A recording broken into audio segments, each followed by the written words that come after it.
এখানে বাথরুম কোথায় আছে স্যার? ও ও ও, আচ্ছা ওই লবিতে সিধা গিয়ে বাঁ দিক নিয়ে নিন। হ্যাঁ,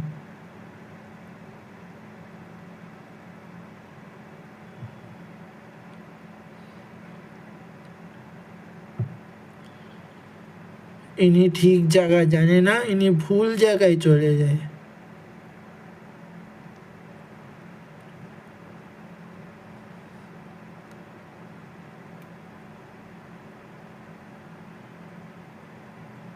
জগদীশদা, বৌদির সামনে পড়া ঠিক মনে হচ্ছে না, কিন্তু কয়েকটা কথা না পুরুষদের মাঝখানেই থাকা উচিত। হ্যাঁ বলেন। আমাদের পুরুষদেরই অভ্যাস আছে কি নিজের ইচ্ছা মতনই কাজ করি। কোন পুরুষ অনুমতি নিয়ে কাজ করে, হয় না? হ্যাঁ, ঠিকই তো বলছেন আপনি। এইসবের ক্ষতিও তো হয়। আপনার তো দেখেন অনেকই বড় ক্ষতি হয়ে গেল।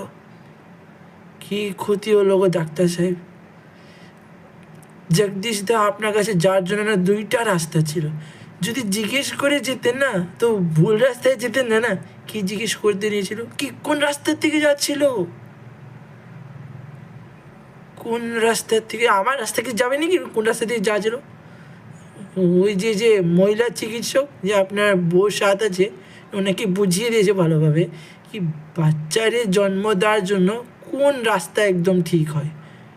জগদীশদা, কয়েকটা জিনিস জিজ্ঞেস করে করা উচিত, ঠিক আছে?